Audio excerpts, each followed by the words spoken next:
You are now listening to the I Think I Love My Wife podcast. And this is your best friend's best friend, Chidozie Okafor, ready to take you on another journey. Are you with me? Because I'm ready. Let's get it. In this episode, we talk about the differences between falling in love and being with the right person. We explain why marriage is a choice and the importance of having early conversations about your thoughts on marriage. We discuss the different levels to the meaning of marriage and also uncover how having a different culture brought into the relationship can add a unique level of complexity. All right, so we've talked a lot about your dating past, what it was like when you were single, moving to a new city. I want to get back to your wife. And, this podcast is called I Think I Love My Wife because I believe that a lot of guys get to a point where they're like, you know what, I love this woman. And they probably knew it already, but might have been fighting it for whatever reasons. And so I always love to ask the question, like, when did you hit that moment where you're like, I think I love this woman? And again, how did you know that you loved her? Man, I was pretty early on. I mean, honestly, I'd say it was probably like 2 or 3 months into us talking. It's mad early. Like, it was really early. Like, you just, like, when people say I think, like, because you just, like, you meet so many people and you've navigated, and if you've been in past relationships, like, you just have I want to say a benchmark, but, like, you just know how you feel. But with us, like, it was, from exchanging just text messages and talking for a month and then seeing each other and having that, like, instant chemistry. Like, it was pretty early on where I was like, all right, this could be it. But obviously there's still a lot more to uncover. But, just to make sure like everything was cool, everything was legit. But it was, I think in terms of like love and however you define that, like it was pretty early on, man. It was definitely within the first 2-3 months of us actually meeting. And I'm not trying to take away from how special your wife is, but someone listening may say, it's been 3 months and you're long distance, so your time is limited. And I asked this question because I've heard that, I'm not saying this is your wife at all, but I've heard that people say that guys tend to, settle is not the best word, but like after like a crazy experience or something bad, like if something is good, they're going to make that work, right? And some people may also call that maturity. Like, you're not looking for a 10 out of 10 anymore. You're like, hey, if this is a good 8.7, I'll make it work. So for someone that's thinking through that lens, like, I don't believe this guy. 3 months, long distance, like, really? Well, one, like, I think just because you love or fall in love with someone doesn't mean that y'all are meant to be together. True. So that's one, like, off the bat, because you can fall in love or love somebody and it could be the most toxic relationship in the world. So, I think from that perspective, love, falling in love, whether it's a day or a year, I think it's not determinative of who you should be with. Two, I think, and these are just kind of context to provide hopefully some clarity. Love is like, to me, and again, this is how you define it, it's not like a one-sided thing. I think you have to be open to it. You got to put a lot of guards down. You got to be vulnerable. And the other person has to as well, to some degree. And I think the situation that we were in, having this kind of third party vouch for both of us, because I think we were both very skeptical. Like, I think anybody who's in their early 30s is skeptical about dating because you're going to meet somebody who has their own baggage, and you're going to meet somebody who's going to be great up front because they're going to put on their best selves. That's how it works. Yeah. So everybody is skeptical and we have our guards up. But, if you're in a situation which, I think for us it was perfect because, like, we're both busy at work. We have this person who's vouching for us, and we respect each other's time in terms of, I know you got to go to work. I'm not going to bug you or whatever. And then we have our moments at night where we're either talking on the phone, and then we know we're going to see each other within, sometime in the next 2 weeks. and we're just going to have fun. So it wasn't the perfect situation for us to just put our guards down and kind of just get to know each other, but then also have fun and continue creating that bond. But third is just like, this idea of like falling in love or loving somebody else. It's not like an end destination, right? For me, it's like it's a continual thing. Like I love my wife more today than I did yesterday, and I love her more, tomorrow. Like it's because it's the experiences that you grow in. So the love that we had or what was created, whenever that was, has grown exponentially since then. And it's like, to me, it's like, all right, you met somebody, and whatever it is that makes you feel or define love, you get to that point, and then it's like you just keep growing from there. So, anyways, contextually, hopefully that. No, I think it makes sense, and it's important to clarify that, because I think people tend to think that, I'm looking for the person I'm going to fall in love with, and I think in that sense, it's more of an entry point. It's a gateway to something bigger and better. That as long as you put it in the work, right, fan the flames, it's going to continue to grow and get bigger and get better. But it is not the destination. Right. And so I think it's good and important to hear men say that, so that when you're thinking about it in context, it's not like, I got to this destination, bring out the fireworks, we're here. Like it is the starting point of, I like where this is at. This is a good foundation to build on. Right. And I think it's important that you said earlier, what you said earlier, in the sense of, just because you love someone doesn't mean they're right for you. Right. And so one of the questions that I was going to ask you, and we'll see what you say, when you realize, let's say month 3, month 4, what have you, that you love this woman, did you feel like you were ready to marry her?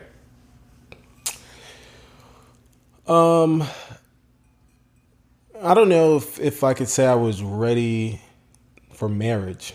I think we all want, I've always wanted to get married. I always wanted to, find somebody that I want to kind of grow and spend my life with. But to me, it wasn't, to me, it was like, I want to meet somebody that I want to grow with in the future. And whether that meant marriage or being in a serious relationship, or however we want to shape it, then that's that. So I think for me, it was like, okay, I see the potential in this going somewhere and being really serious. But, to me, marriage is I don't know, it's a complicated thing, because I don't think you have to be, I think marriage is a choice that you make, but there is obviously I think there's a social aspect of it where people are like, well, you guys are together, you should get married. There's a legal aspect of it, because there are some legal ramifications of being married. But because if you love somebody and want to spend the rest of your life together, me personally, I don't think you have to get married, but I think it's a choice that you guys make together in terms of, is it right for y'all? Because I honestly don't think marriage is right for a lot of people, hence why so many people get divorced. But and it complicates things, or it can. And we could talk about this later, but if, depending on weddings and things and that, because a lot of people get married to make other people happy. At least that's what I've observed through seeing people get married, or just going through my own personal journey of figuring out what our relationship's going to look like long term. But even before we got married, we were in a fully committed relationship together, and it was just as good, or just as valid, or however you want to look at it, to me, but I think you're taking the same seriousness that you take your marriage now, you were taking that relationship. Right. So I know I kind of ruined your question, but it's so in terms of like being ready for a serious relationship, or knowing that, like with her at that moment, I think that's right. But marriage to me was a different kind of thought process, or a different question, in terms of, because to me it's a question that I need. It's a something that I want to discuss, obviously, with my wife, or girlfriend at the time about what that looks like for us and what it means for us as a unit, which we've had those conversations, before we got engaged and before we got married, and still having those conversations now, but in a different context, because it just has different effects. But to me personally, it didn't minimize or doesn't exemplify our relationship in terms of how I feel about her and vice versa. Do you think, and it wasn't like you were dragging your feet in terms of when you guys met, seriousness of your relationship, when you got married, right? I would think a couple years of dating, a few years of dating, marriage, most people say reasonable time frame, right? Mm-hmm. But I think it's interesting that you said that you realized you love this person, but marriage was this different context or thought process in your head. And so I just want to push you on, like, what was that? Because I think a lot of people think that way. It may not be the exact same way you think about it, but there's I love this person, and then now there's this thing of marriage. Right. Part one, I think is marriage is obviously I'm an attorney. I don't practice family law, but I've had my exposure to it. Marriage is a contract, right? You're contractually connecting your. This is the lawyer in him, right? This is you're connecting yourself to this person in many different ways that I think people don't really think through, or they think about it like the eve of the marriage, like of when they're getting married, and don't realize all of these effects that are going to change, or all these things that are going to change because you're making this decision. And then it makes them think about, okay, what am I getting myself into? But then there's also kind of like a religious aspect to it, to the extent that that is what you believe in, and whether it's from your parents or the church, whatever it is about this unity in front of God and X, Y, and Z. For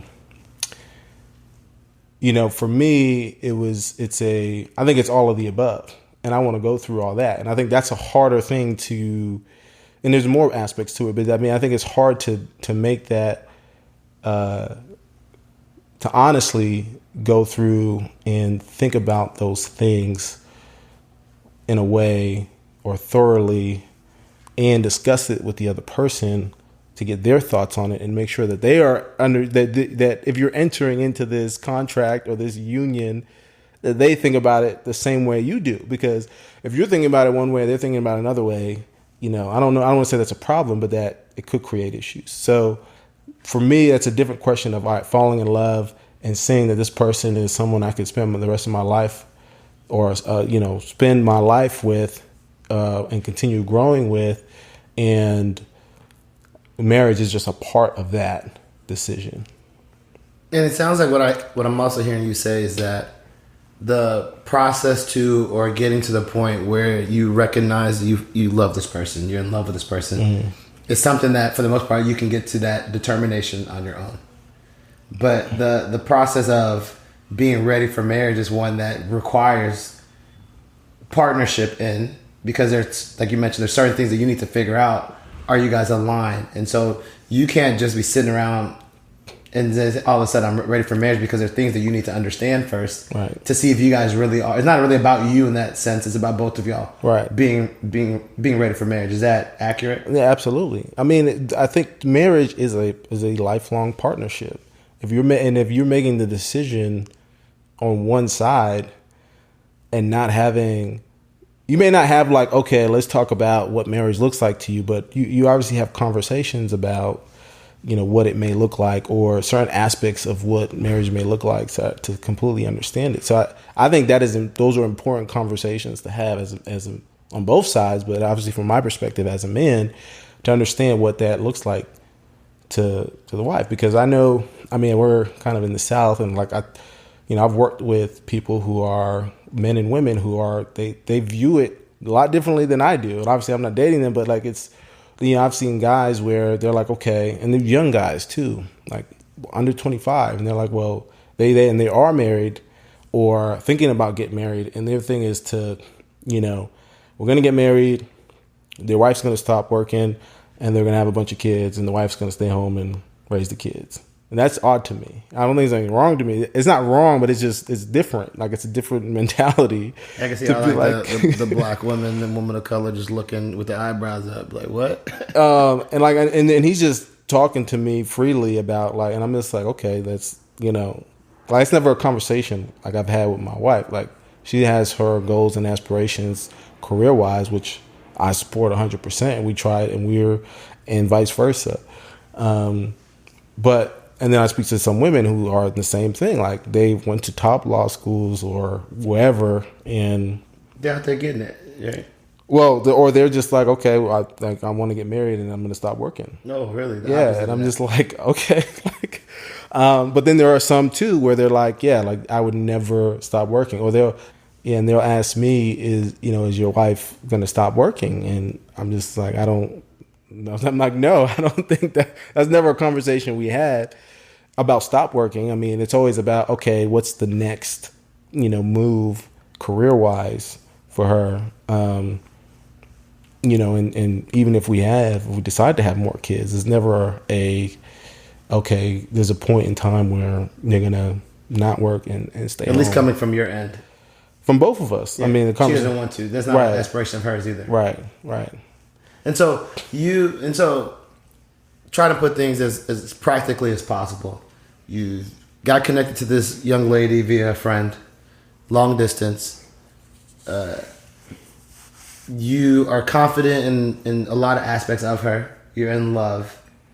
And so now we're at this point where you're saying, hey, you're looking at it like, well, I'm trying to evaluate this for marriage. There are conversations that need to occur. How do you have these conversations? What are some of the questions that you're asking? How does that work? If someone's in that same boat, do you just, hey, this is our time to talk about the future? Or is it a series? Like, how did you start having those conversations in a way that was effective? I mean, I think number one, for anybody in a relationship, is to figure out that person's relationship with their family and their parents in particular.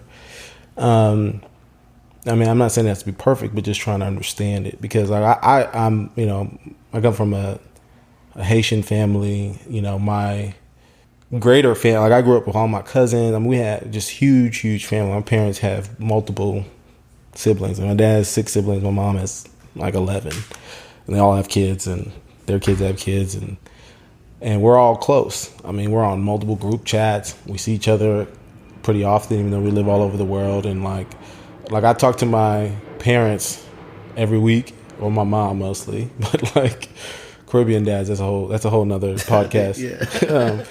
I have a good relationship with both of them, but like, so that's important to me, because like when part of getting married too is like, all right, is the conversation about kids. And like, I always wanted to have kids, and how your kids interact with cousins and parents, like how all that works is if you can understand how the other person interacts with their family, whether they do, what don't they do, that'll give you some insight into what your family dynamics are going to look like. At least that was my thought process, and I think that holds true. Because as we have a 2.5-year-old, and we're doing the things that we did growing up in terms, and now, but we're also trying to build our own traditions, and we are always, a lot of our travel is always kind of connected to family events or things that we're doing with family, and that's important to me, because that's where, even though we don't have any immediate family in Texas, I still want my son to know his cousins, his grandparents, and things like that. So I think those are the conversations, if family is important to you, that you can have without having like the direct, what does marriage kind of mean to you, is asking questions like, well, what does your family do?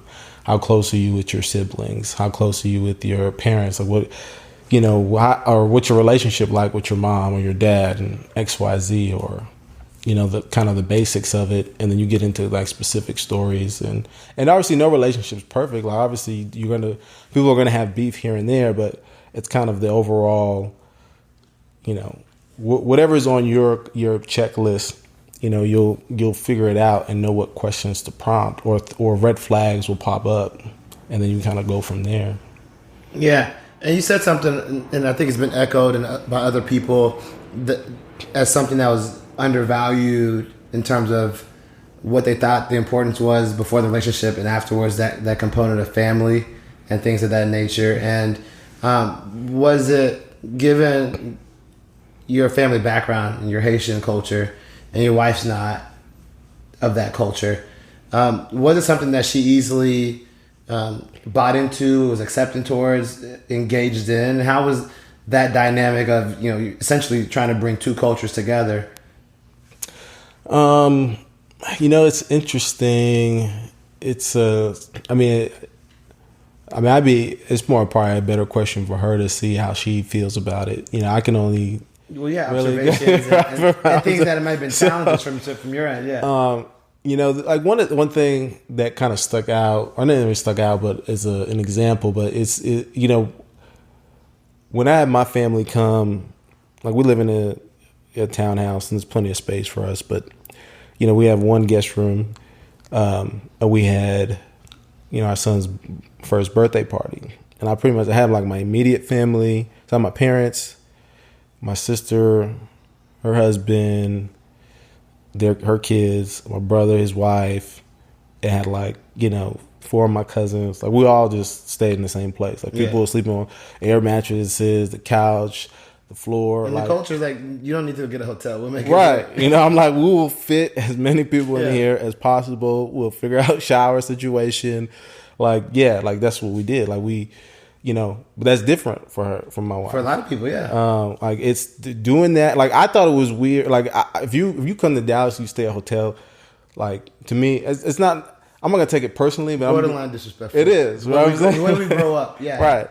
She was like, you come to Dallas, like you come stay at the house, like unless you have another friend, but you're gonna stay in the hotel. Like, nah, come over, and we're gonna feed you, and take care of you. You're gonna be good.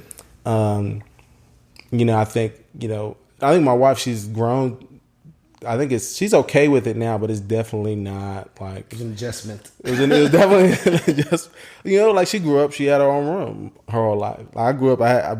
She's single, only child. No, she has a couple siblings, but she grew up with her brother, older brother, and her mostly. Okay. So, me and my siblings, my brother and my sister, at one point we all shared a room, and then when my sister got old enough, she had her own room, and me and my brother shared a room. So, like culturally, I think that's just it's just a different thing. But it's like, because I want, like, if we don't get together. The older you get, you don't get together that often. Oh yeah, it's harder.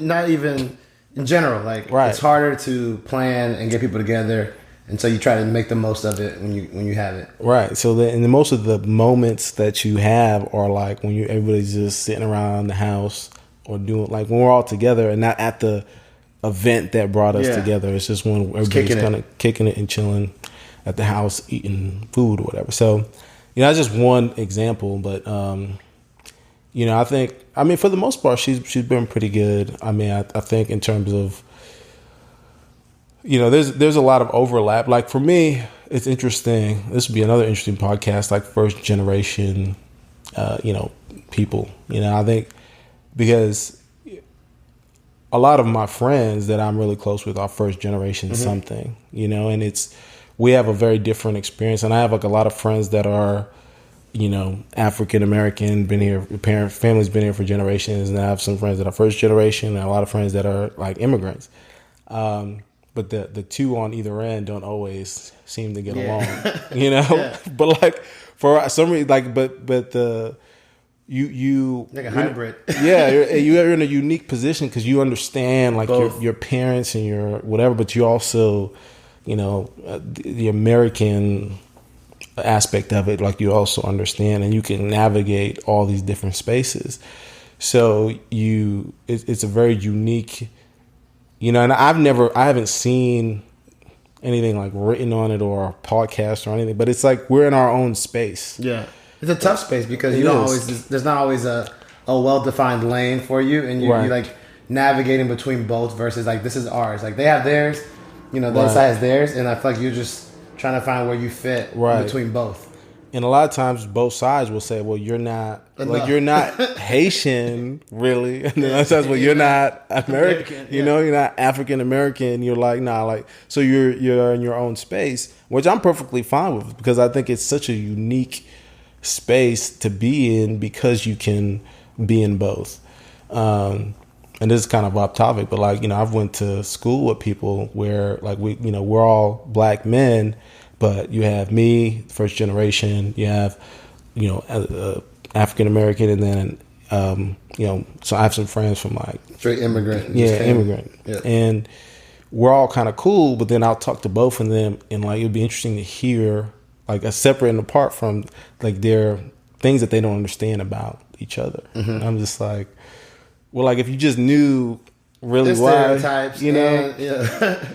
So anyways, but bringing that back full circle, so it's like I think there's a lot of things for me in terms of the way me and my wife have been able to connect and live. That there's obviously a lot of commonalities, and I'd be interested to see her perspective, but I think I think at first there was some adjustment, but I think she's pretty good now. A lot of it too is because the Haitian culture is so rich and welcoming, and like the food is good. The people, like, it's easy to just kind of embrace it once you really kind of get to know it. So at this point, like, my wife is Haitian, her son's Haitian, she's Haitian, we're all Haitian. So she's just. But there is like a adjustment period, right? Absolutely. Where you're learning a new culture, mm-hmm. and it's one that, in essence, is going to be with you forever. Right. And so same first generation Nigerian. And I guess, I think especially people that came here and were brought up like in the 80s and 90s, we just like built a certain way, and it's like this way or the highway is kind of like the mentality in which we grew up.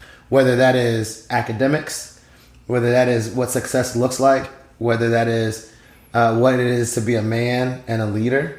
And then also within the customs and expectations that, our parents who have sacrificed so much for us to get here expect us to do. Mm-hmm. And so thinking about all those things, and then you with someone that is not as familiar, did you feel pressure? Like whether it's from your parents that you have to be with some Haitian, or if not, these values that you hold, these principles that have been with you, that she gets it. And within that, how did you help her navigate those adjustments so that it wasn't like all from left field, or right. eased it for her? Yeah, I mean, I've never gotten pressure from my parents about who I date or who I should. Like, it's never been. It's just a Nigerian thing. It's never been. Well, let me back. It's more of a, and I say that to me. Yeah, like, I think my siblings, I don't know if they. I don't want to speak for them, but they might. Like, my sister is married to a Haitian guy. My brother is not. He's married to an American woman, and she's Caucasian white. So, and my parents, as far as I could tell, have been very supportive of everything. I think the problem, not the problem, but the issues. Well, let me back up, because from my perspective, like, there's never been. It's hard to like describe, because I think it's more of my personality. Like, no, even if there was an issue, no one's gonna say anything to me. But I just don't think there is. Like, my mom, like my wife met my parents. We met like Labor Day weekend 2015, and she came.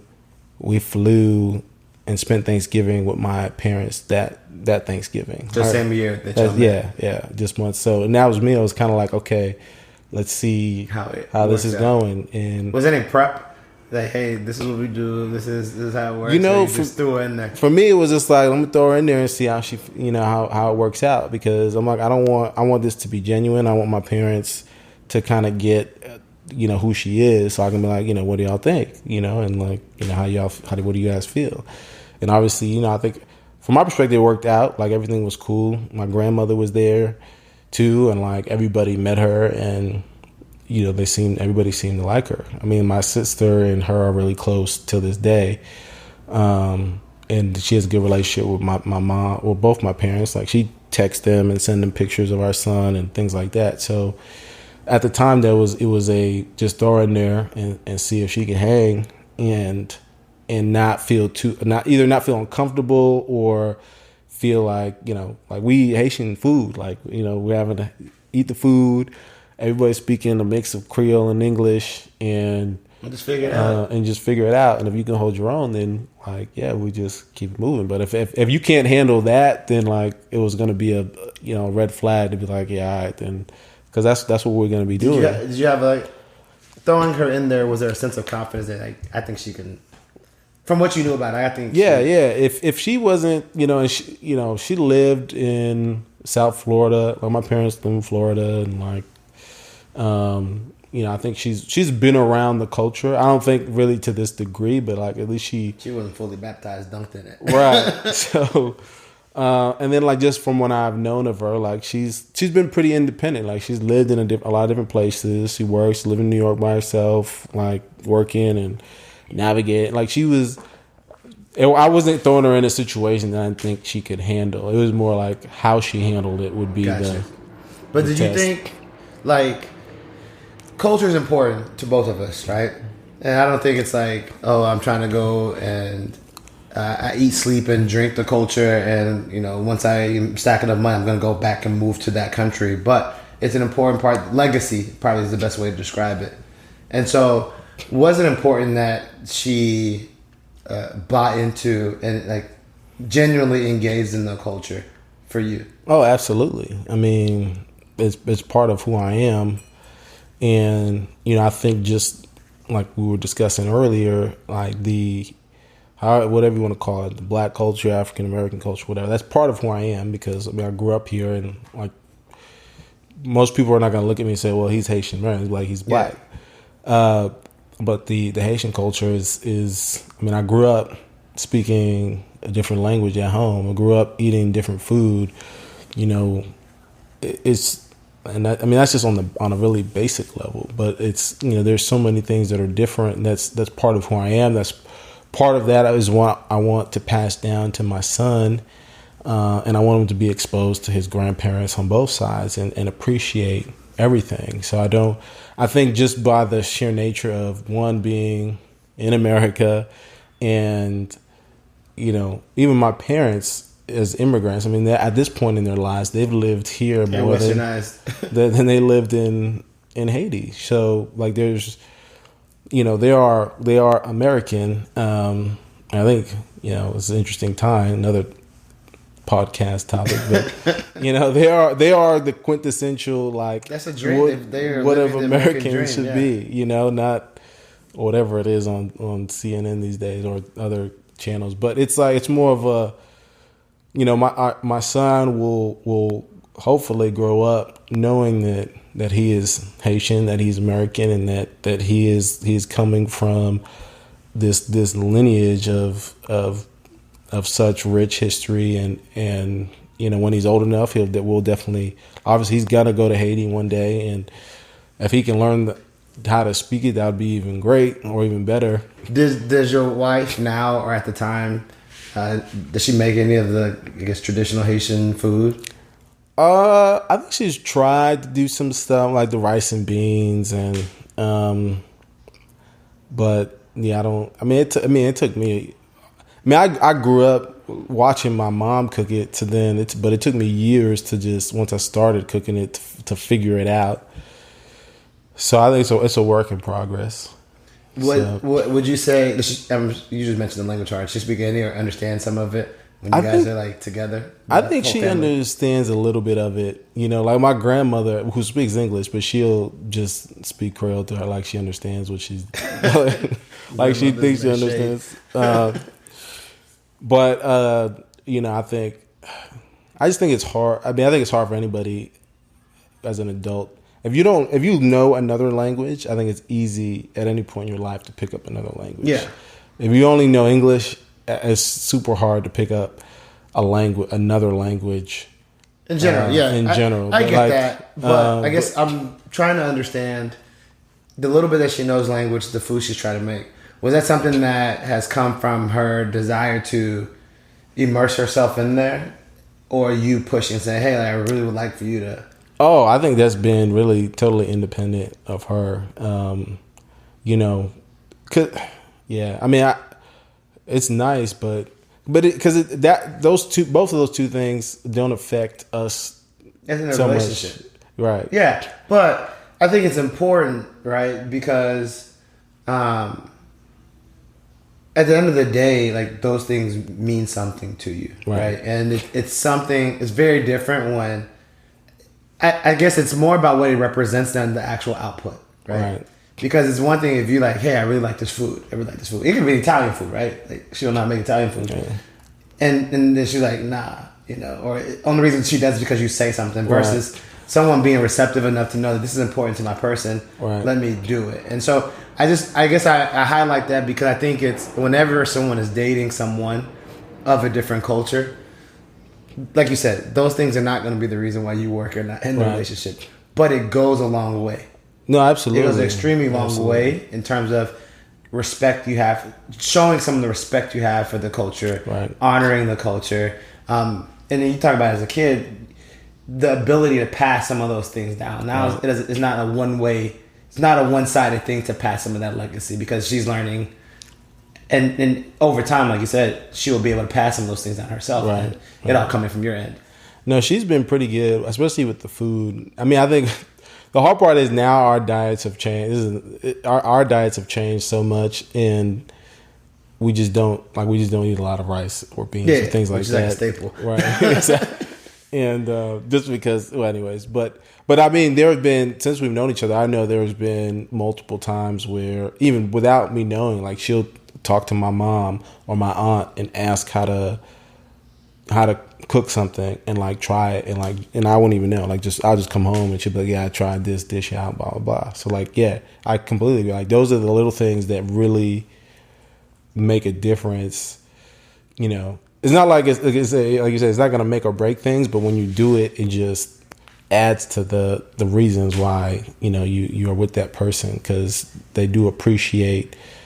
They know that that's important to you, and they're making an effort to be a part of that. And I think from a cultural perspective, like it's, you know, that speaks volumes. So it speaks volumes, and I think it's one of those things that people on the outside, I'm not saying like random people, but like family members and stuff see and notice, and it goes even a longer way with those individuals because they're like, this person is trying. Right. We walk, like you said, culture's welcoming already.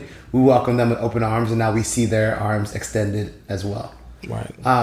Moving forward, I wanted to just get a better understanding of you're newly married, but y'all been together for a while. Coming into the relationship, what were some of the things that you thought were important to sustaining a relationship that you realize are not as important?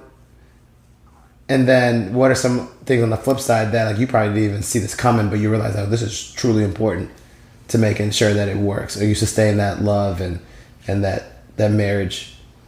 So things that I thought were important but are not important? They're not as important as you probably... Before, you probably would have waited heavily. Now you realize it's not that serious. Huh. That's a good question. I never really thought about that.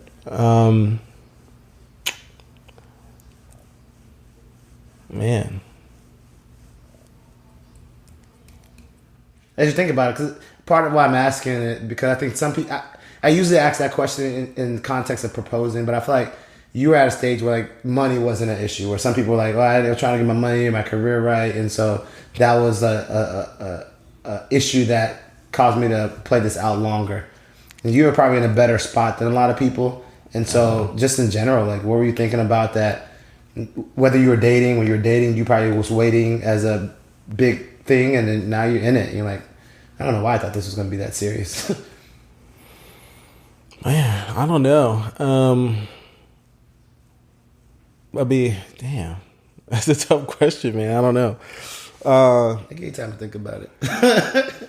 You know, like in terms of what I always thought was important, I still think it is. I mean, obviously, is the communication piece. You know, and I think for me, I've always been a bad or I wasn't the best communicator in relationships. So that was something that I've, going as you grow and mature and you're in different relationships, like I always try to be better at that. And because I think, in my perspective, I would not communicate and work through things in my head and figure out a way to justify whatever it is I was or wasn't doing and make it seem like the other person is the problem, which is obviously not a good thing to do. Well, not the problem, but like, you can, cause. Yeah, you can, but I think as you communicate more, so that was the big thing with me and us. And like, I don't want to make it seem like the first, the time that we were long distance was this perfect time, because we had some communication like issues come up here and there where it's just like we're just not communicating in an effective way, and that is harder when you're long distance because you can't just get together and like try to really hash it out in person. You're trying to do this over the phone with competing with work schedules and trying to pick up conversations from last night and like the next day, and it becomes difficult, especially if one person's like, I'm over this, I don't want, so but yeah, I don't know. I mean, I'm going to think about it as we continue talking about what I thought, in terms of, that's really the main thing, the communication part. Yeah, because I was like, if we can communicate now long distance and really create a good foundation, I think our future will be better if we're doing this from the jump, and it's like, because I think we both saw potential in this, and it was like, if things come up, like let's try to hash it out, let's talk it out and figure it out and create that foundation, because a year from now when issues come up, or 2 years or 3 years from now, if we're not even able to communicate on a basic level, obviously it's just a recipe for disaster. So but there's really, other than that, I don't know, there's nothing really that I held to like of high value that I'm like, well, looking back, that's not. And so you were saying something that made me think about the communication piece and the foundation. How important is it to, especially as a man, and you mentioned how you would keep things in your head, right? How important is it to communicate those things? And what can a woman do, or your partner do, to help you get out of your head and be more communicative? Because I think that's a common occurrence, a common theme I'm hearing from guys. I'm trying to figure this out on my own. I'm in my head. And you have this partner that wants you to help you, but sometimes we can't get out of our own head. So how did you and your wife work through those things to create a better foundation for communication? I mean, I think we're still working on it. It's definitely not perfect. Yeah. But I think it's better, it's better than it probably could be, but it can always be better. I mean, we're for me, it's hard to, depending on what it is. I mean, I don't have a good example, but, I think people are more, are put in a situation where they can communicate better or more when the other person is receptive to it, right?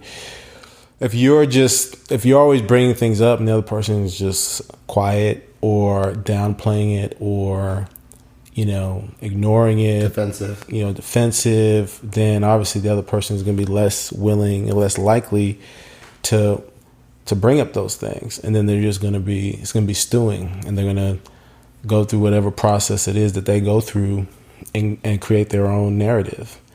But there's always two sides to it, because there's always, I'd say 10 times out of 10, when I have an issue and then I can actually, but then the other thing is too, is like, it's not one-sided, because then when you can download everything, but you got to be ready to hear their side of it or their perspective, and be willing to, and not be so, have this kind of tunnel vision where it's only you that matters. And sometimes the issue is really, maybe it could be particular to you, but you still got to understand how they feel about a whole situation or how you're presenting it to them, because it'll hopefully get you to a place that will create a scenario or a path to address that, or address similar issues in a better way that's going to be more conducive to resolving whatever issue it might be. So, I think that's something that definitely we're still working on.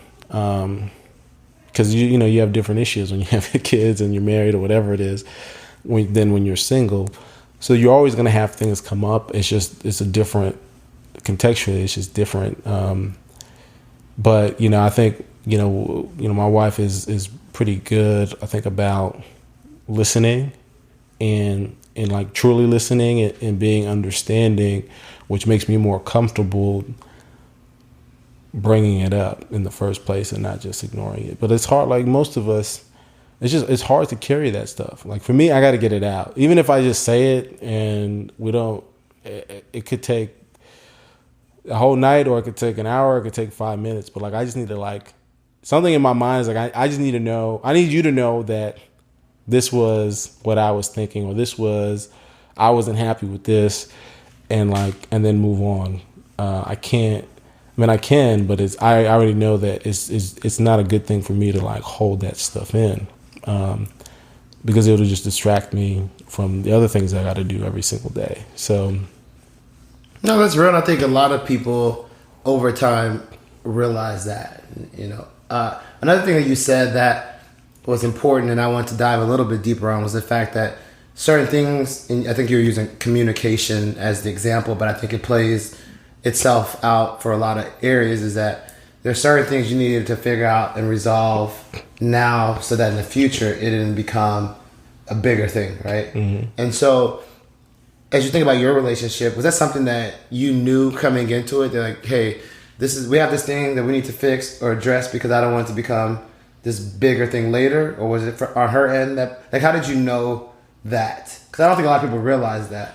I mean, I think that's just from experience, if you've been in a past relationship, if you don't resolve something that really bothers you, it comes up in every single argument. Even if the fourth argument from the time you brought it up may have nothing to do with it, but you'll find a way to make it about that. You know what I mean? And so for me at the time going into this, I was like, okay, I knew for me, I knew the things that I needed to work on.